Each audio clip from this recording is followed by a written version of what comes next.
Welcome back, listeners. In this episode, I'm continuing my relationship series, and the topic for everyone today is on gray divorce.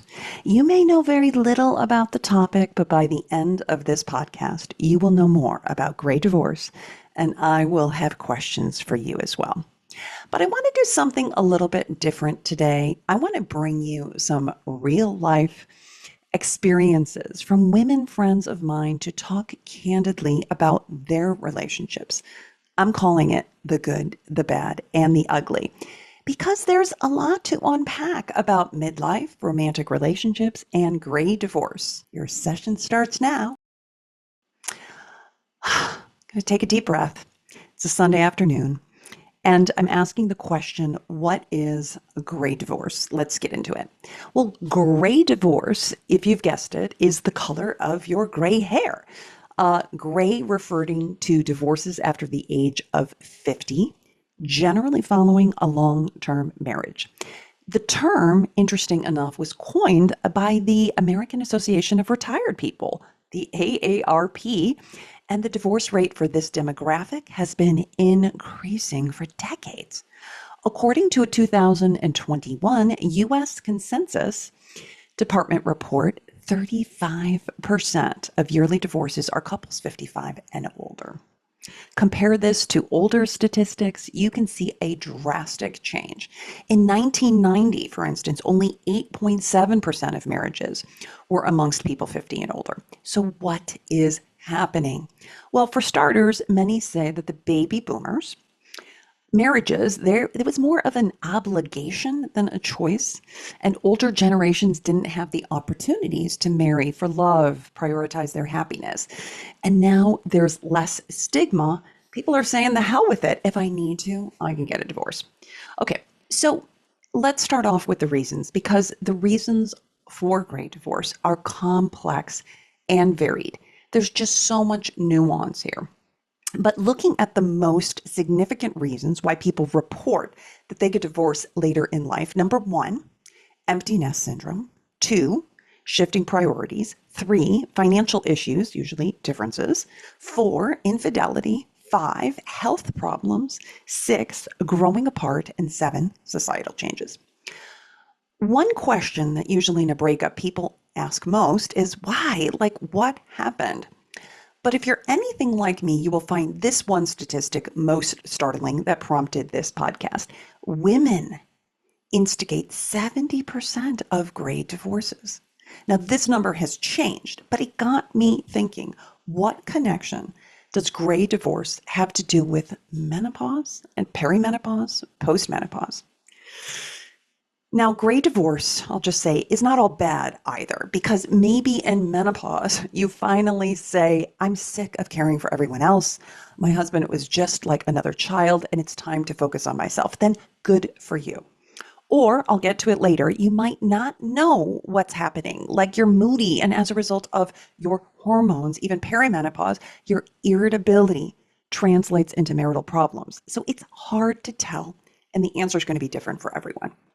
So, what are my personal beliefs about gray divorce? Well, I want to be clear. I don't have an opinion about gray divorce. I'm not here advocating for staying together or getting a divorce. But as a couples therapist, obviously, I'm going to be a little bit biased because people hire me to help fix their marriage. And there's nothing more fulfilling when I actually have been able to save a marriage as a couples therapist. But in over 30 years of doing the work that I do with individuals and couples, I will have to say that I have had to call some marriages, like say, okay, this is enough. There's so much volatility, so much divisiveness, there's too many irreconcilable differences that I have had to say, especially for the sake of children, that I don't think this marriage is solvable. Now, one of the concerns, and I've seen this happen to so many of my clients, is, and I want to talk seriously about this, are the financial implications of divorce too. According to a report from the US Government Accountability, women's household falls by 41% following a divorce or separation. I'm not saying reason to stay, but after age 50, the men, their finances only drop 23%. With women living longer than men, the dip in income can have some serious consequences. Okay. Now, personally, I can't speak about divorce because I haven't been divorced myself. I don't know what it's like. What does psychology say about divorce, about menopause? Well, we all know that nobody gets married intending to divorce, right?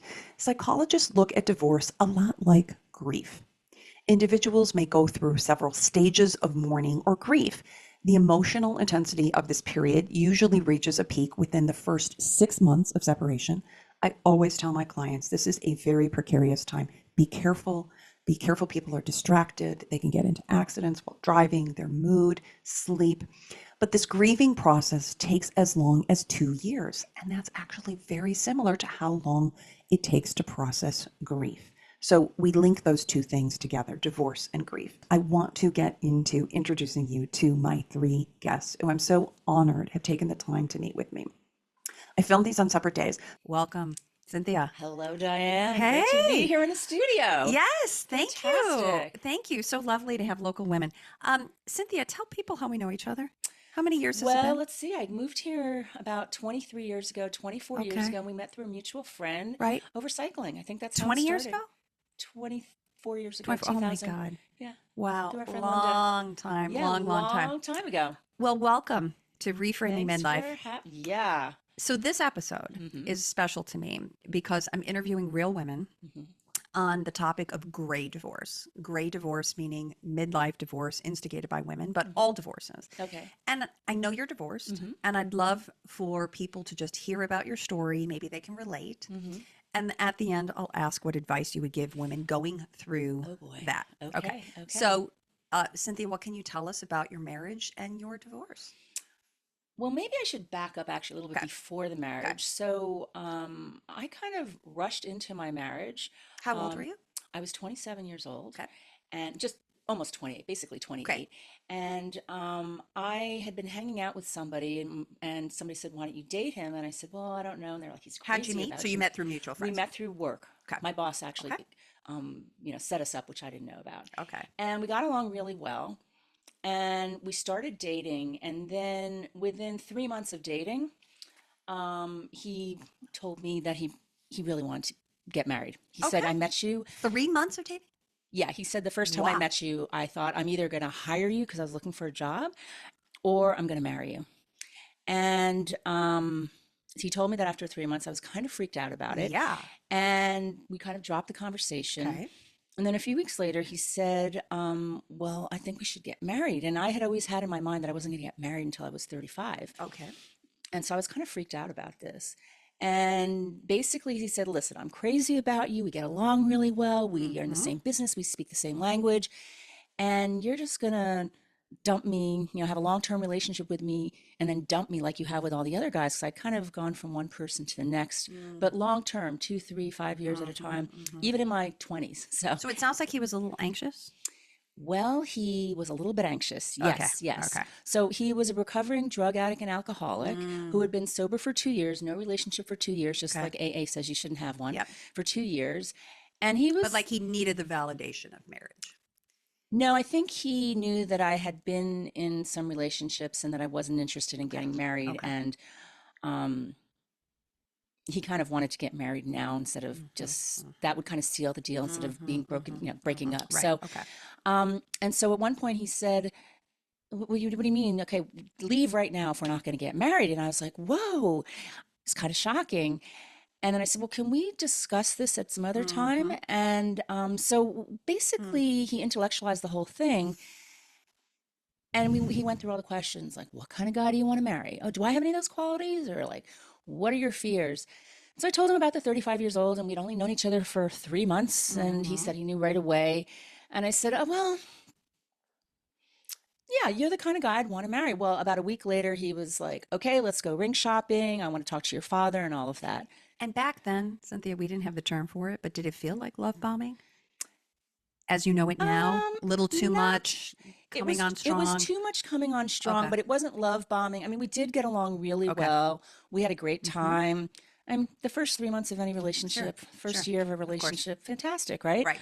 So, and so we got married 9 months after we met.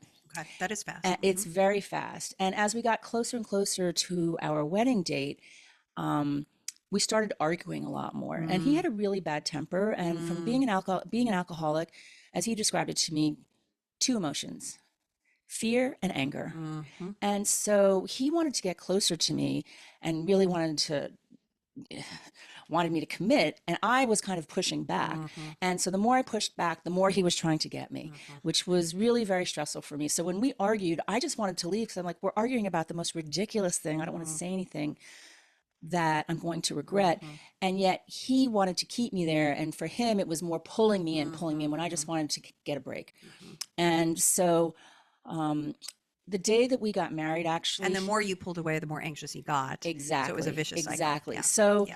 we did get married. And as I was walking Mhm. down the aisle, I kind of thought, wow, I'm just rushing into this. I shouldn't do this, but it just happened so Mhm. quickly. Mhm. And at the time, my parents had paid for the wedding, and I didn't Oh really yeah. feel like I could get out of it. It would be too Mhm. embarrassing. And people were like, who are you marrying, that other guy? Or who's this guy? Because I Mhm. had been living with Mhm. somebody about 3 or 4 months Mhm. before I got Wow. we started seeing him as a friend. And what did your parents think? Because your mother's a Well, my psychiatrist. mother is a Yes. psychiatrist, and my parents never said anything about Okay. any of my boyfriends. The Mm. only thing my father said, this was when he asked for my hand at dinner. My father said with a kind of a stern voice, and he's a very kind of a straight guy. He said, have you thought about this to Mm. Chris? And Chris, oh yeah, I thought about it. My father just said, think about it a little bit more. Mm. And they never said Dad anything. knew. Hmm. Well, I think they were concerned that he was a recovering drug Hmm. addict and Sure. alcoholic. I was Sure. not actually. He really had his head on Hmm. straight. I don't think he ever, even to this day, I don't know because I'm not in touch with him, but I don't think he ever did drugs or Hmm. drank again. It's possible he relapsed. A lot of people do, but it wouldn't Hmm. be surprise me if he never did. And so again, as we were going down the aisle, he'd gotten into a huge argument that day with his brother, Mm.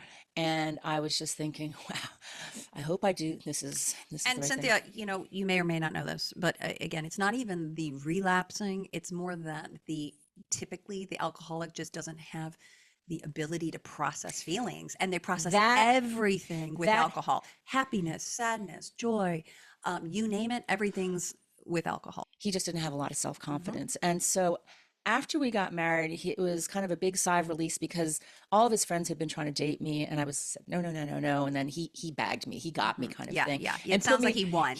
he It's put yeah, me up on a yeah. pedestal. So and I wouldn't really call it love bombing me because just at the Hmm. time, again, we were very Sure. compatible. And but as we started to argue more during the Hmm. relationship, I was pulling away because I didn't. He got very, very angry, Mm. Which would be and scary. Yeah. which was very scary. So he never put a Hmm. hand on me, Hmm. but he would raise his voice and he would Hmm. throw stuff like a chair. That was really frightening. At Mm. that point, I was like, I don't really want any part of this whatsoever. Sure, So of course. I would want to take off, and that would just infuriate him. He'd want to block the Because door, that's going and to trigger his abandonment. And yeah. exactly. So he wanted to get closer, Yep. and I wanted to get farther Yep. away. And so it was kind of a Hmm. self-fulfilling prophecy. So at some point, and meanwhile, things were really bad. He got laid off from his job. There was a big Hmm. crash on Wall Street. So a lot of bad things happened to us within a few months of us getting Hmm. married. And then we moved from New York City down to the Washington, D.C. metro area. And things just started to get a lot worse there. So he was working in Virginia, and then I started working in Washington, D.C., and Hmm. he was incredibly jealous because he was afraid of losing me. At the same time, he's pushing me away. Hmm. And I just couldn't deal with the anger anymore and the volatility. So it was a great escape for me to go to work, take the metro into Washington and work. And I Hmm. was making all these friends. And he was very jealous of all those Hmm. friends and accused me of having affairs. Oh And wow. I've always been true blue and totally loyal. Hmm. And so, you see, and my mother knew, being a psychiatrist, and I've always had an open relationship. I've always had an open relationship with my mother. I would tell her of stuff that was going on. Sure. And she said, Cynthia, either fix the marriage or get divorced. I Hmm. was like, I just got married. I can't get divorced. Hmm. And she said, well, then move to Washington with him. And so I Hmm. did. Okay. And so Was that good advice in hindsight? yeah, I think it was Okay. either try to make it work or Yep. get out of it. Hmm. And I was too embarrassed to get out of it because I had just gotten married Hmm. and spent all Sure. this money and everything. I think, if I were in a similar situation today, I would definitely get out of it. It Hmm. wouldn't be, it Hmm. would never get to the marriage part, Hmm. never get to the Sure. engagement part. Sure. Um, And then when things started to get really bad, I just didn't want to be around Hmm. him whatsoever. I just did not want to be around him at all. It was scary, and the temper was getting worse. And so my mother had said, "Listen, why doesn't he go see a therapist? Why don't Hmm. you guys go and Yep. see a therapist?" And, or actually, was still when we were in New York. And he said, "Oh, these psychiatrists like your mother, I'm not going to go see some shrink. I'm not doing any Oh, of that yeah. stuff." And my mother said, "Well, was there anybody in his life, like when he was going through rehab for a month, was there somebody or afterwards?" And he said, "Well, yeah, there was a social worker guy. He was a recovering alcoholic and addict also, but how the hell am I supposed to find him? Because this was way Mm-hmm. before the internet."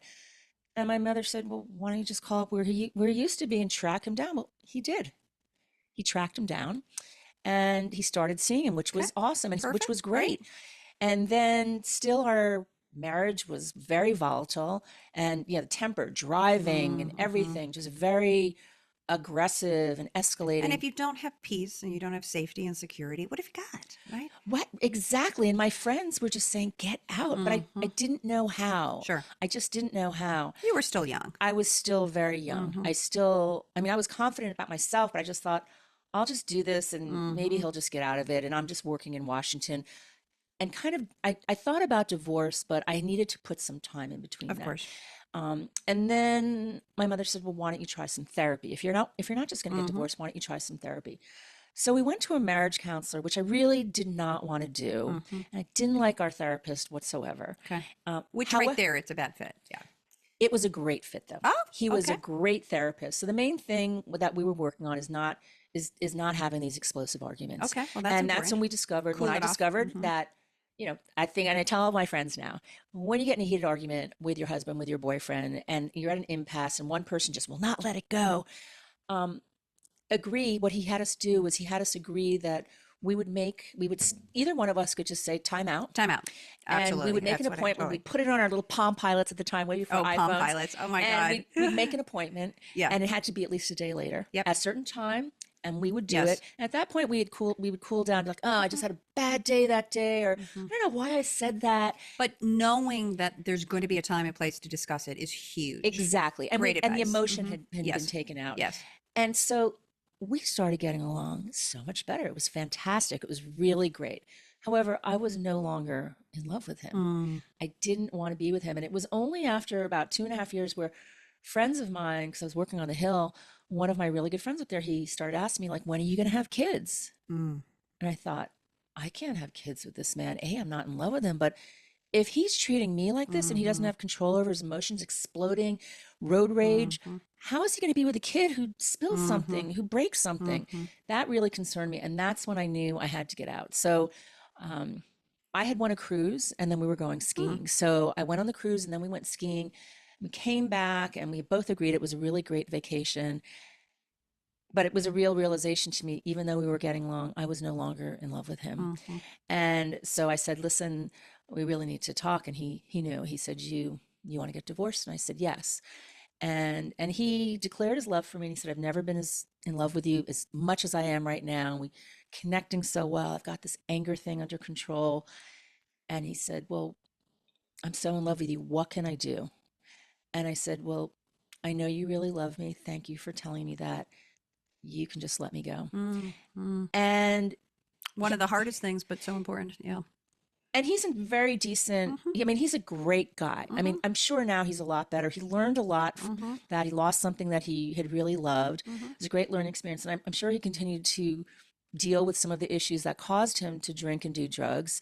Um, and he just said, "I will do anything for you." And so we actually had a very amicable divorce. My mother's friends, who were psychiatrists, said, "You absolutely cannot share a lawyer," but we did, because Mm-hmm. they said, "He's going to try to get you back. These alcoholics, these drug addicts, this is what they're going to do." And I didn't know anybody else that was a drug addict or Mm-hmm. alcoholic, and he wasn't like that at all. He was a very Mm-hmm. honorable, a very decent guy, and a very loving guy too. I mean, we did have some really, really good times, Mm-hmm.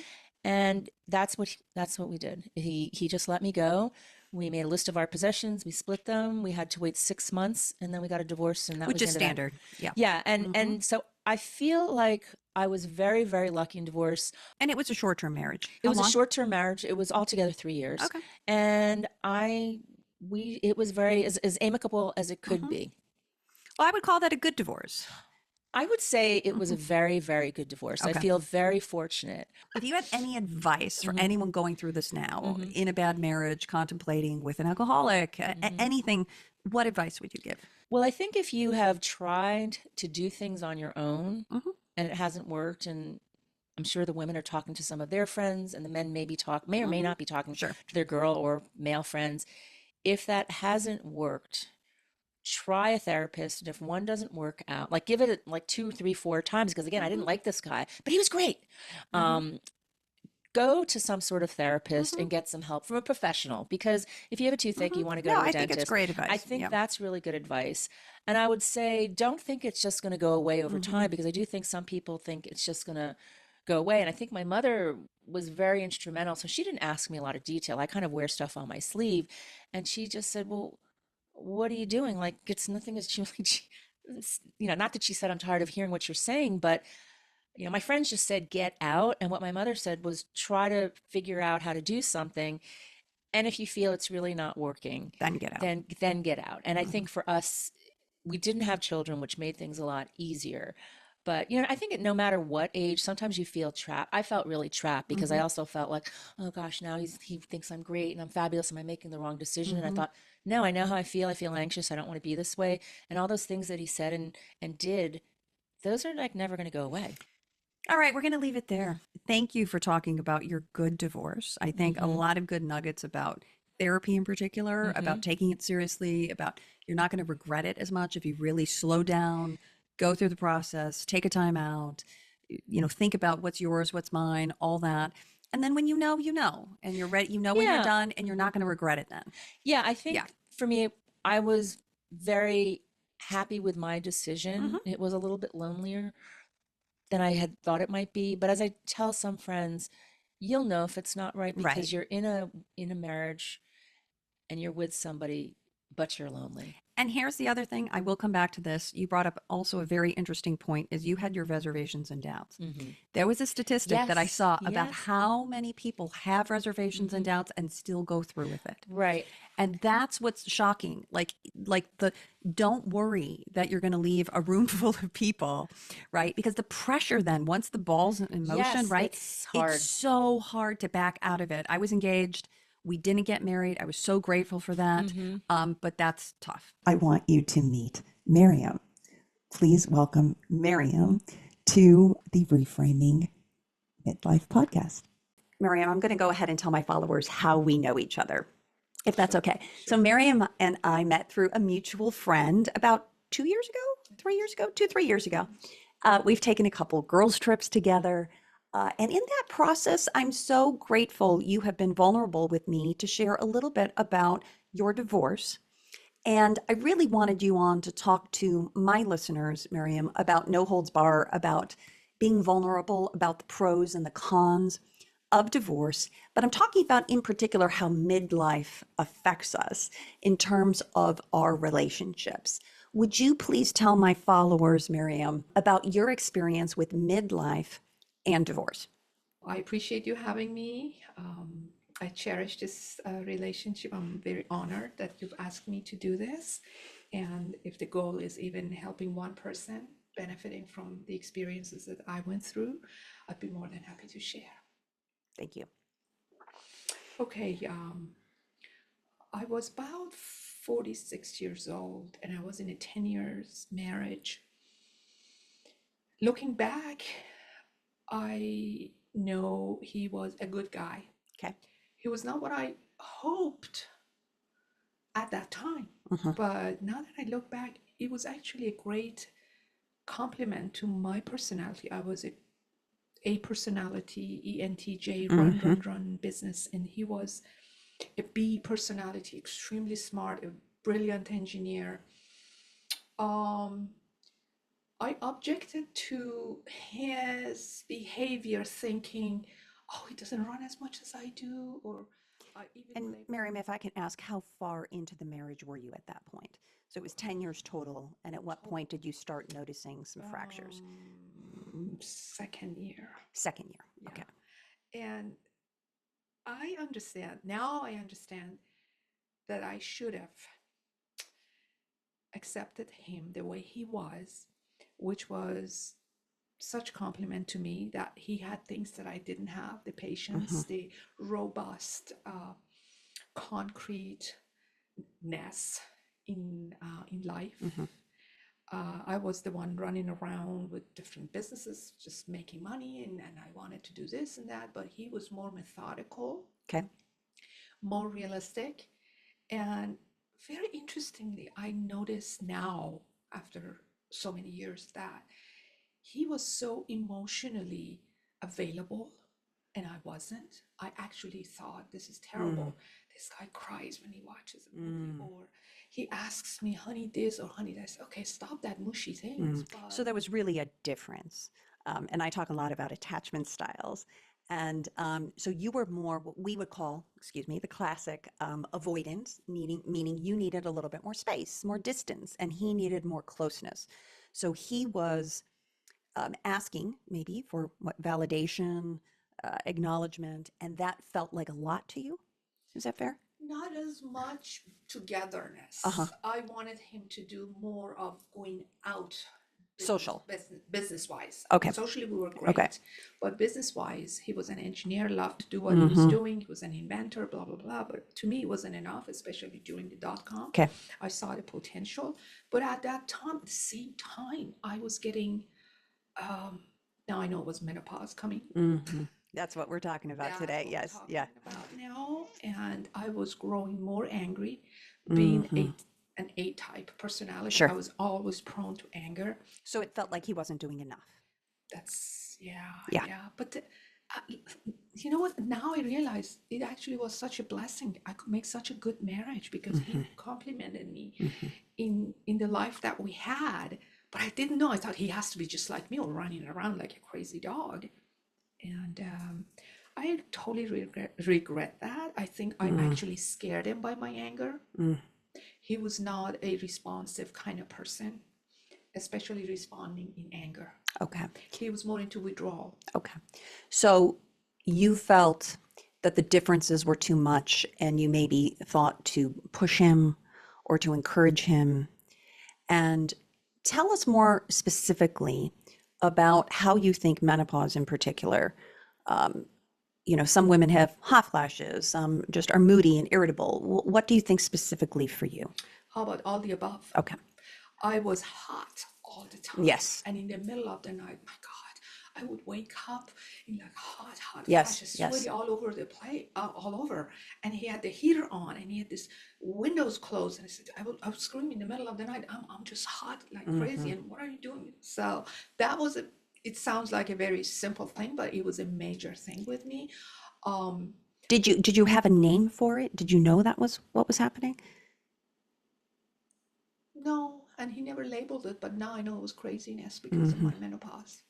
And I think, Maryam, just to say that is such a common experience and why we need to talk about it because people don't even know what it is, right? If you knew that, okay, this is perimenopause, this is menopause, and then we can speak to our partners like, hey, it's not you, I'm having a hot flash, but I'm really sorry, we're going to need to turn the air on. Exactly. Yeah. Exactly. And my anger became really, really bad. That Okay. scared him. He was a very sweet and nice guy. He had his own problems, depression or whatever, if you will, but he was scared of my anger, and I don't blame him. Anger is very scary. Sure. I had this anger was the worst thing in me, and it would come out like a snap. I would pound on the doors. In one case, I even broke the closet door because I was so angry over nothing, like being late or why aren't you ready on time? And I started having my menopause much earlier than my mother. My Okay. mom had like at 50. Okay. So to me, like I'm in my 40s. So Yep, that's yep. not menopause. And you weren't talking to your doctor or No, I never understanding? even thought Yeah. about it. Okay. So how long did that go on for? And then when we got to the divorce, who instigated it? It was a two-step divorce. Okay. He got scared. He left the house. He filed for divorce. Okay. But as I said, he was such a sweet guy. He came back, and I thought, oh, great, at this age, I don't want to be divorced. So we got back together again. Which is within a common. year. Is that right? It is common. I have a lot of people, my clients included, that they separate, they come back together, right? Because it's a big decision. It's a big decision to end a 10-year marriage. And I was very, very scared. At that time, it wasn't 10 years. 10 years Okay. is for the second phase Okay. that we actually divorced. Okay. And then after 6 months when he filed, he came back to me, he took me, and we were together for another 2 or 3 years, but my behavior did not change or And did you do any improve. therapy?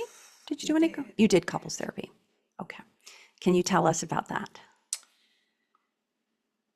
As a very skeptical person I am, I always thought I'm on the right, and this therapist is wrong, the husband is wrong, our kids are wrong. You don't understand. This is so bad. He doesn't do what he's supposed to do. But then I look back, and I do have girlfriends who've been married to a guy who didn't even work from the beginning. He was the house husband. She was the breadwinner, a dentist, very successful. They have a kid together. This is a 30 years marriage. And I so envy that. I said, oh my God, I wish I would have stayed with my guy. I'm sorry. I am too. I am too.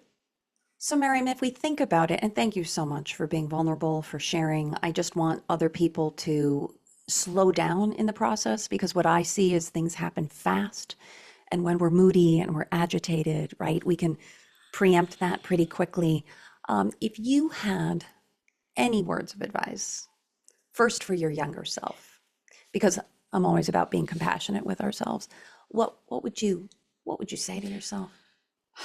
I thought about it many, many times, and I'm very clear about it that divorce was not the solution. Okay.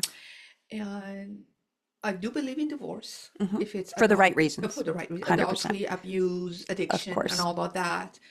But in my case, I should have communicated with him Okay. about my feelings rather than, and he was. He always asked me, "Do you feel guilty to sit back and like read a book?"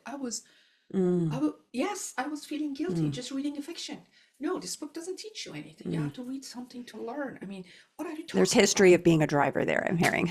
Yes. about? Unfortunately. Yes. So, yeah, I would say just communicate and tell him how you feel and be mindful about his feelings and appreciate that.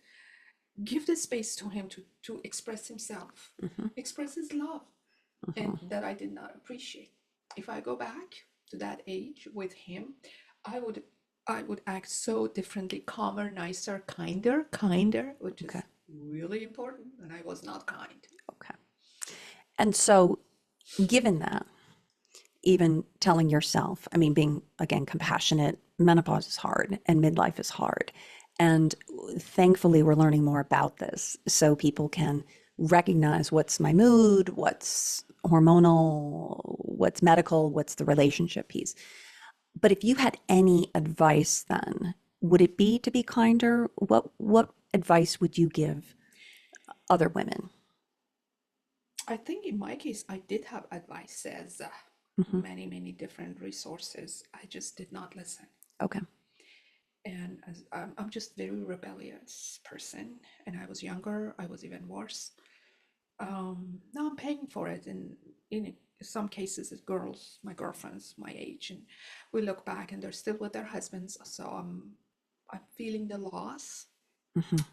He was no perfect guy.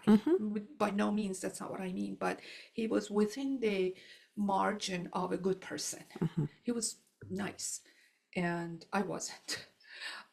So I would say to other ladies, other women, just do a little assessment before closing the door on the marriage and try to be understanding to yourself and to your husband. Long-term marriages, and I'm talking about marriages particularly because I do believe in marriage. Of course, long-term relationships can apply to it. This can apply to that too, but long-term marriages are so healthy, and I keep learning about it. Like now I feel like, oh my God, if I was with that guy, my life would have been so much better. Well, here's the thing. All of this wisdom that you have now will benefit your next relationship. And I hope benefits Yes. younger Right. ladies. Right. But I think that's where we come to, is that I've learned so much, and the things that I wish I knew now that I didn't know then, that next time when you find a good guy like your ex-husband, it'll be different. I promise you. Thank you. Welcome, Jenny. I'm so happy you're here. Thank you. It's great to be here. Thank you. This episode is special to me because I'm interviewing real life women, really just wanting to capture what the experience of getting divorced is, whether it's good, bad, or ugly, and really just to hear from you, your personal experience. And at the end, I'll ask you if you have any advice for women Okay. going through something similar. So Yeah. I'm imagining they'll identify with one or the other of my guests. Yeah. So Jenny, let's start with how long you were married and how long you've been divorced. Yeah. So I was married for 17 years. Mm-hmm. Got married when I was 23. Wow. Yeah, I married the RA from my college. Okay. And in 2004, we got divorced. It was a relationship where, hey, you like to scuba dive? I like to scuba dive. Maybe we should get married. That's what you think at 23. Yes. AIDS had come Yes. out. That's it. And Oh, right. Yeah. we were all afraid. You didn't know Sure. if you touched somebody that you might get it. Oh, yeah, It that was a scary time. Yeah, it was super Yeah. scary. And I was living in San Francisco, and I had these roommates. They were How did you meet him? Well, he was my RA in Oh, college. right. Okay. Right. Yeah. Right. And so he was 2 years older than I was. So I Okay. thought, gosh, you were the cleanest guy ever, was interested in me. And I moved down to Newport Beach, and we ended up getting married. So Okay. Where did you go to school? University of San Diego. Oh, San Diego. Okay. Yeah, Great. there you go. There you go. Yeah. Okay. Yeah. Terrific. Yeah. And then tell me you have children. Yes, I have 4 daughters. Okay. 4 daughters, all from that marriage. Yes, all from that marriage. Okay. Yeah. And how old were you then when you were contemplating divorce? Wow. You have signs as you're going along. Yeah, of course. I remember the first time I jumped in the car and said, I'm out of here. And then I got, in my car and backed out and realized I had a baby. Like I had my first Wow. one was at home, and I went, oh my gosh, I was, Wait, you were contemplating divorce after the first baby? yeah. Oh, So off Jenny, I went. that's hard. I went upstairs and got her, put her in the car and Okay. left. But then I turned around and came back. Sure. There's things that that you have to figure out in life. Of course. Of course. And when Yeah. you have an infant and you've got somebody else, yeah, that's tough. Yeah, stuff. Okay. Yeah. Yeah. So then 3 children after that. Yeah. And that was the divorce your decision? Yes, absolutely. Okay. Yeah. So because this is also on midlife, Yeah. were you in midlife at that point or? No, I wouldn't say No. I was. So I was 40 Okay. when I got divorced. It was nice timing, actually, Okay. because that's kind of when you really start to come into your own as a Yep. woman, I Yep. think. 30s I was having my kids, and I missed my 20s. Oh, yeah. Getting to my own. So Sure. and dating and doing all those things that you regularly So you were might do. more mature if we think about it because you were having children early. And so Yeah. it's like you were technically, it's almost like you were 50 because Yeah. you had matured a lot. Yeah. Okay. And I had someone I worked the whole time through. I was working, Mhm. and I had most of the time, and I had a nanny that was helping me and during the day sometime. And she said, Jenny, I need to take you. You need to go out. We're going to take you out. And so she takes me Okay. out, and it was a wet T-shirt concert, contest at a bar in Arizona.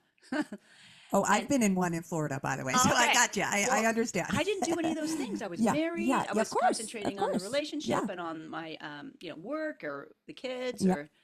and it was boom, whole new world.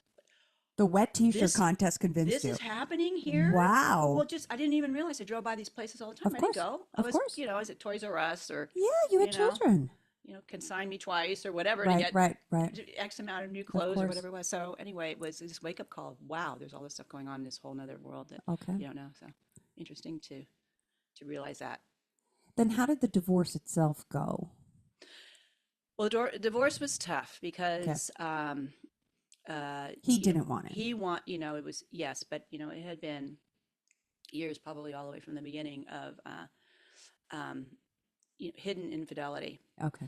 and not with one person, just tons of it. Really seeking the Attention. attention. His mom abandoned him when he was young, and I think he okay. was always looking for his mom. Yeah. So when I was with him, I was like his mom Mm. in a way, and I took care of him and nurtured. And then as we had kids, less and less, that was an opportunity. And I was looking for a man to step as a Of course. father, and he still needed to be nurtured. So he then would seek it out.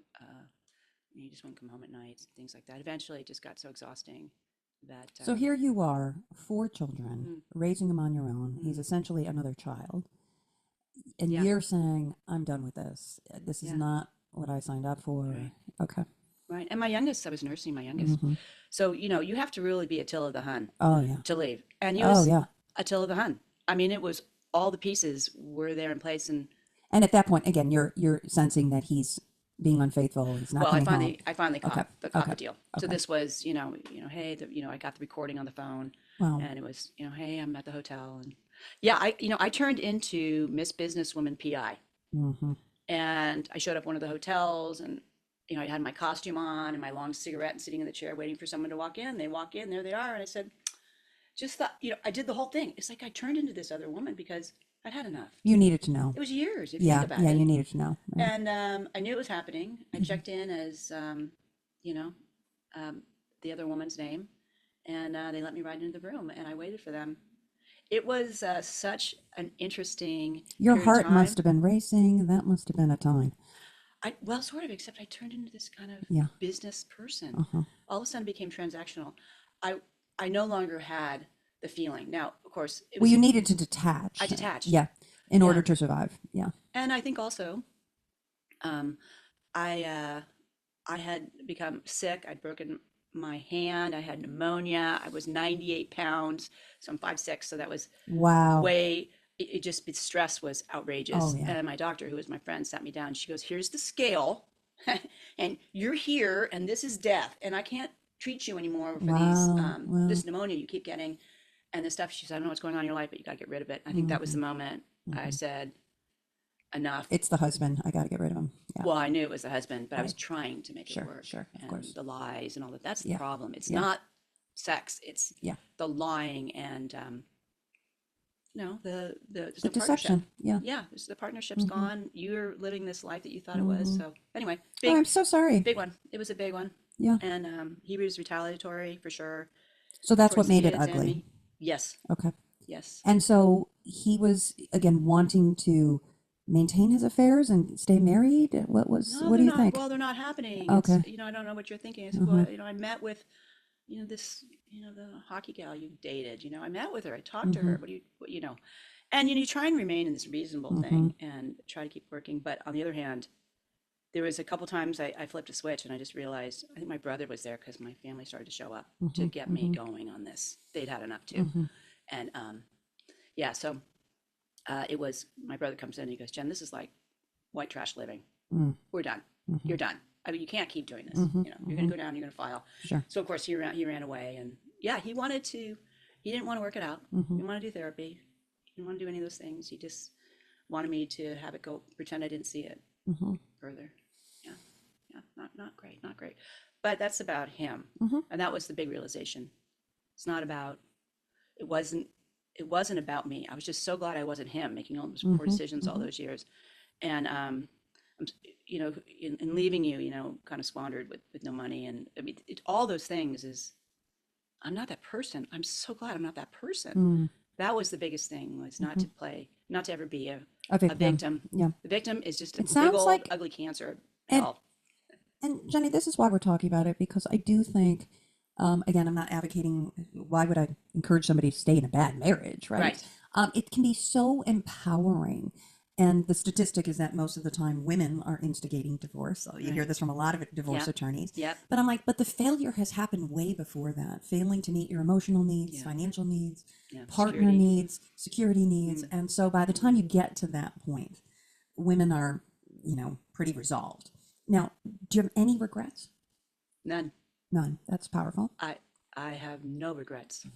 At one point, he called, and I mean, it's a process to get along again, right? It's a Of course. process of that. Well, because you have children, and now is there co-parenting, obviously? Yeah, the best thing is Yeah. don't have kids, Yeah. because otherwise it's just like you've dated, and Yeah. it just, there's emotional stuff, and you Yeah. said something in front of God or whatever it is that is motivating for you. But when you have kids, you have to maintain something. You have to figure out a way. It's a bigger challenge. So Did he step up? Was he doing regular visits? no, unfortunately, he didn't do anything. So he didn't pay, and yeah. And do your girls have a relationship with him? Yes, Okay. they do, and but they also understand you don't have to say anything.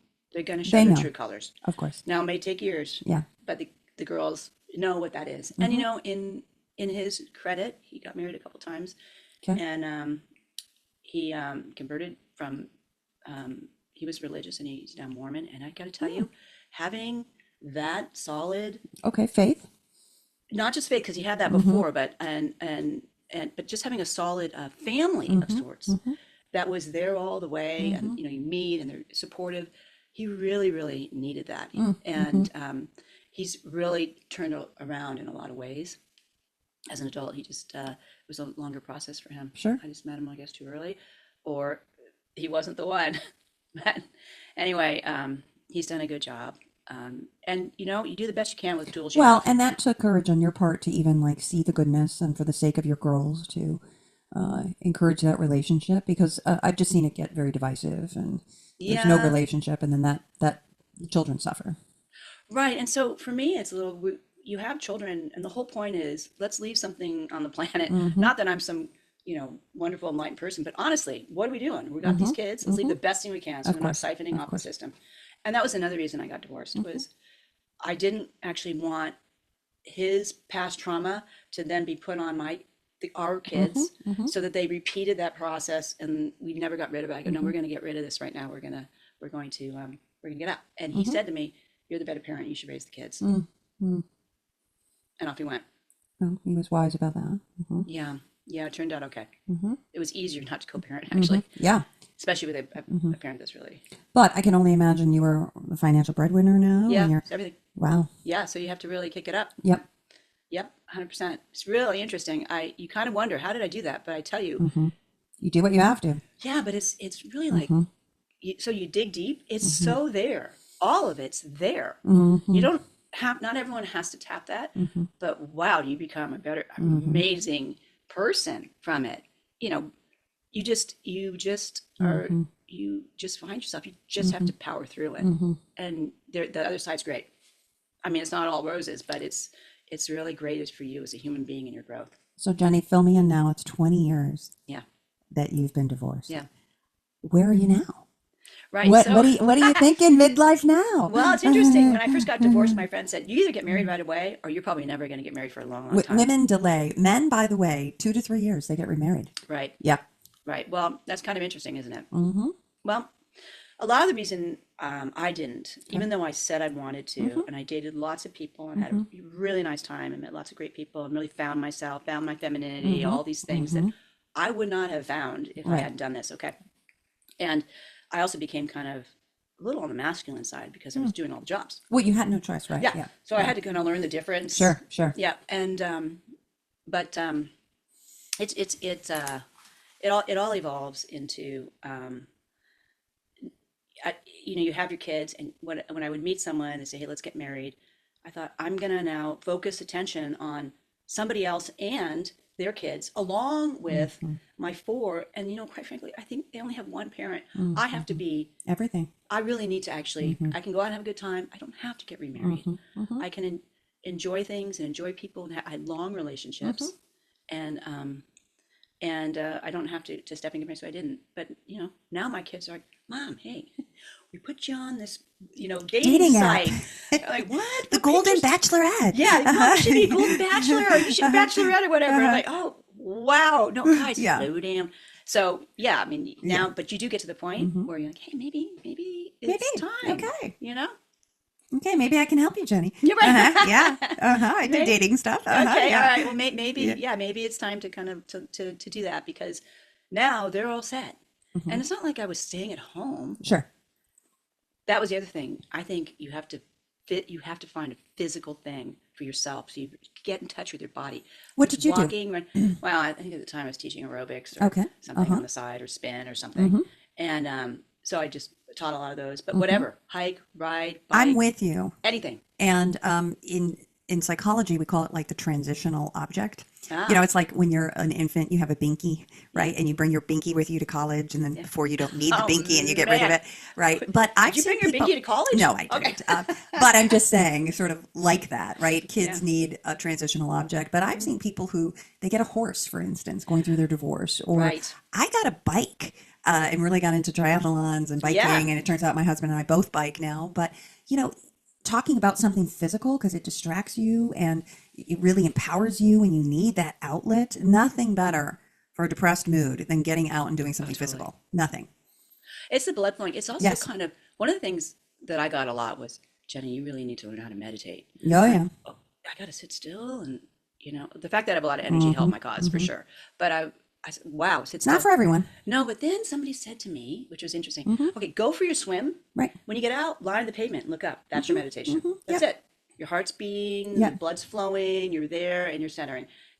And that's when I realized, you don't have to do this practice of things unless you can, but you do have to settle into yourself and be in touch with yourself. It could just be mindful gratitude. Mindful gratitude. Right. Great. And I'm with you. I've taken meditation classes, and I have to do something active first because otherwise I fall asleep in meditation. So Yeah. Or I your got brain's you. making the Yeah, to-do yeah, list. yeah, You're like, come on, yeah. Jenny, you can get in Yeah. here, handle this. Yeah.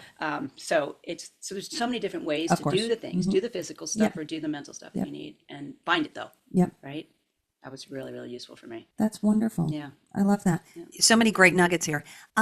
Jenny, so if we had to wind down just a little bit here, and you had to give advice to women, midlife women in particular, given your experience, what would be the advice you give someone who is maybe like you with 4 children, feeling like I'm done?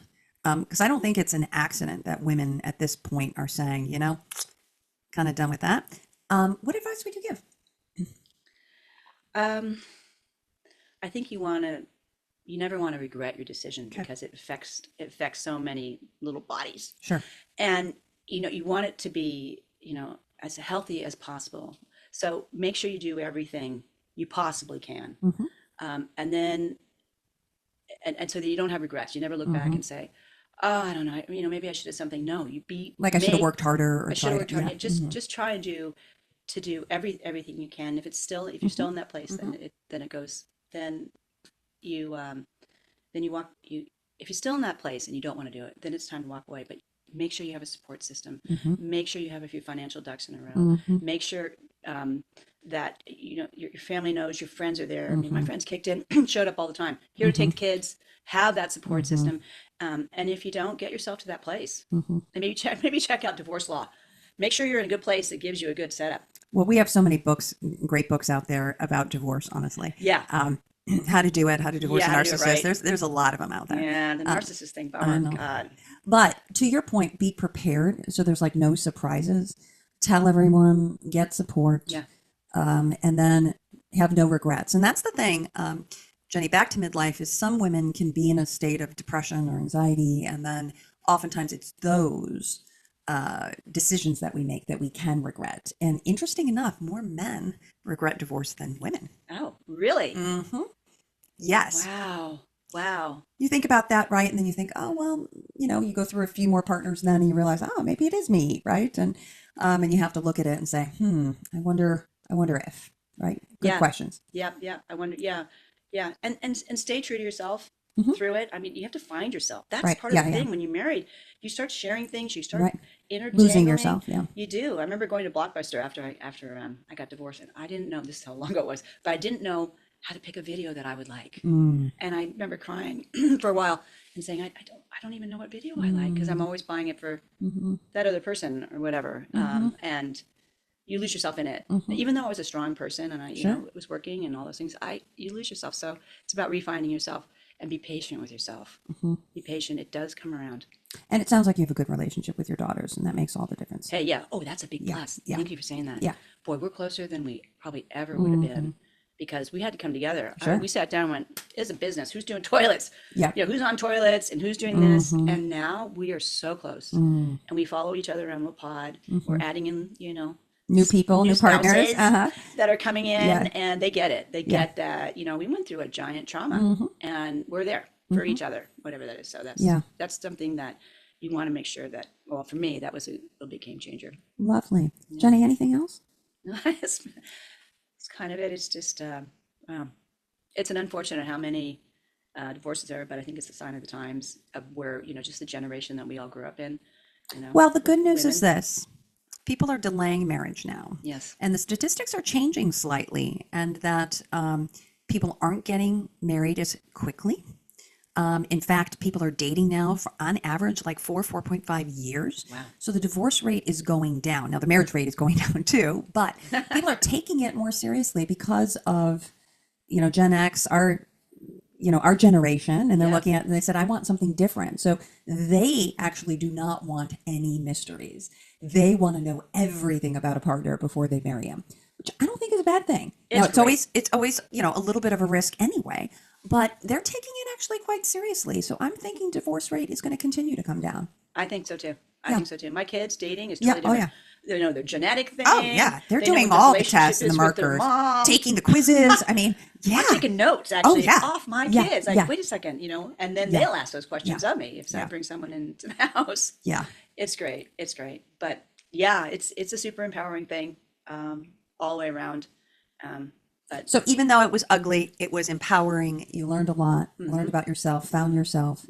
And then it sounds like you're in a good place now. yeah, and stay positive. Yeah. Because it turns around. Just Yeah. stay in the buggy is Right. keep it going.